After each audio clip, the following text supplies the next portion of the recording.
حضرت ابن عباس فرماتے ہیں رضی اللہ تعالی عنہ، کنت خلف النبی یوما صلی اللہ علیہ وسلم، ایک دن میں حضور کے پیچھے تھا۔ اب پیچھے ہونے سے کیا مراد ہے؟ گمان غالب یہ ہے کہ سواری پر، جس کو ردیف بھی کہتے ہیں، واللہ عالم یہ بھی ہو سکتا کہ چلتے ہوئے پیچھے پیچھے چل رہے ہوں ادب کے ساتھ۔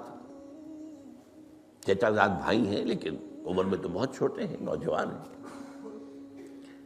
اس کیفیت میں حضور نے اب ان سے خطاب کیا، یا غلام، اے نوجوان، اے لڑکے کہا، اے لڑکے، اعلمک کلمات، میں تمہیں تلقین کرتا ہوں چند کلمات۔ اب یہ ہے حضور کا طریقہ تربیت و تعلیم و تزکیہ۔ وہاں کوئی مدرسے نہیں تھے، وہاں کوئی درس کی محفلیں تو نہیں ہوتی تھی، محفل تو ایک ہی ہوتی تھی ہفتے میں، اور وہ جمعے کا اجتماع ہے۔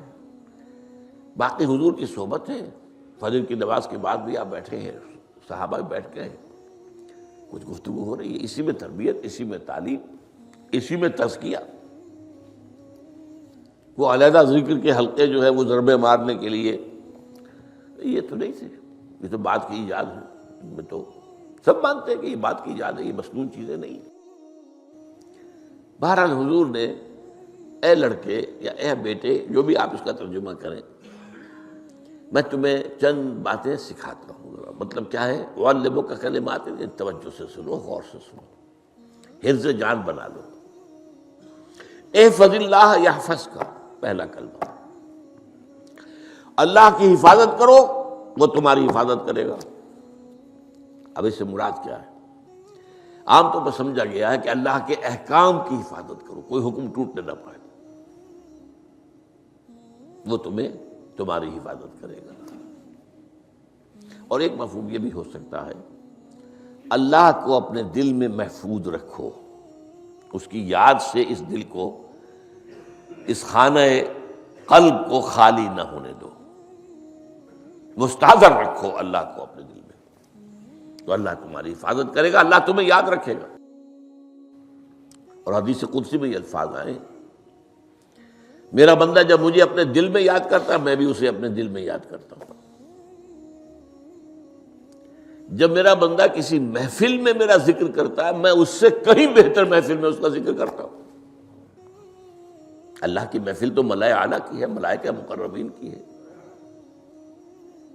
وہ جو امیر خسرو کا شعر ہے، وہ پتہ نہیں کس کیفیت میں انہوں نے کہا ہے، خدا خود میر محفل بود اندر لامکاں خسرو، محمد شمع محفل بود شب جائے کہ من بودم۔ اے خسرو، رات میں جہاں تھا، وہ رات کوئی کیفیت تھی جو گزری ہے، وہ ایک لامکان کی محفل تھی۔ اب مکان نہیں ہے، لامکان ہے، مادی نہیں ہے وہ۔ اس کی محفل میں میر محفل اللہ تھا اور شمع محفل محمد تھے صلی اللہ علیہ وسلم۔ خدا خود میر محفل بود اندر لامکان خسرو، محمد شمع محفل بود شب جائے کہ من بودم۔ بہرحال اللہ کو تم اپنے دل میں مستحضر رکھو، اللہ تعالیٰ تمہیں بھی یاد رکھے گا۔ دوبارہ فرمایا، احفظ اللہ تجدہ امامک تجاہک، اللہ کو یاد رکھو تو اپنے سامنے موجود پاؤ گے،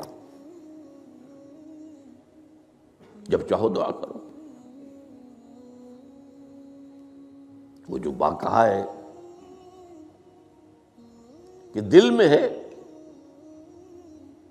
جب چاہو مخاطب ہو جاؤ۔ دل کے آئینے میں ہے تصویر یار، جب ذرا گردن جھکائی دیکھ لی، کہیں دور تو نہیں ہے۔ نحن اقرب الیہ من حبل الورید، تمہارے دل میں اللہ ہے تو کہاں جا رہے ہو اس کو ڈھونڈنے کے لیے؟ اپنے دل میں۔ وہ جو بے دل نے کہا ہے، ستم استگر ہوست کا شد کہ بے سیر سر وہ سمندرا، تجھے غنچہ کم نہ دمیدئی در دل کشا بچمندرا۔ بڑے ستم کی بات ہے کہ تمہارا دل کہتا ہے چلو ذرا باغیچے میں چلو، پھولوں کی سیر کرو، یہ گلاب کا پھول ہے، یہ موتیا ہے، یہ سیر، ستم، بڑے ستم کی بات ہے، کیوں یہ ستم کیا ہو گیا اس میں؟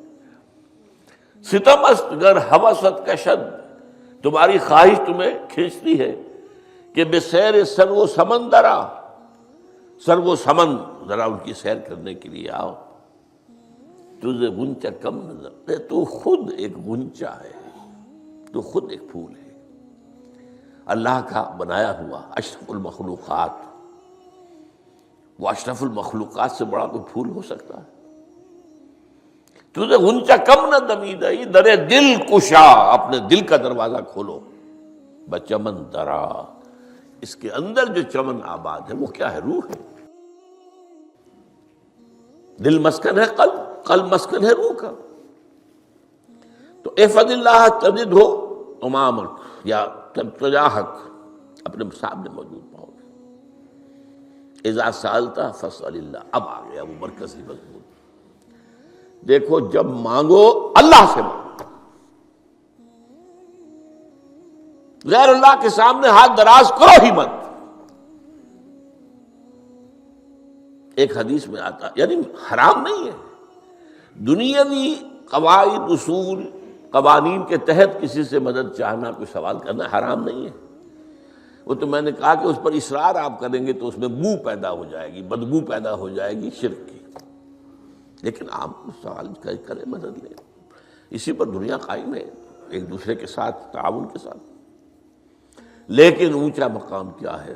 کسی سے سوال مت کرو سوائے اللہ کے، یہاں تک کہ جوتے باندھنے کا تسمہ تمہیں درکار ہے تو بھی کسی سے مت مانگو، اللہ سے مانگو۔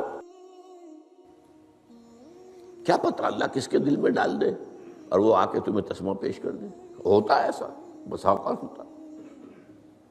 جو اللہ کے ساتھ لو لگا کر رکھنے والے ہیں ان کے تو ایسے واقعات ہوتے ہیں کہ دل میں ایک بات آئی اور اس کے بعد وہی بات جو ہے وہ کوئی شخص آ گیا اور اس نے وہ بات پوری کر دی، کیونکہ لوگوں کے دل جو ہے وہ تو اللہ کے دو انگلیوں کے مابین جسے چاہتا پھیر دیتا۔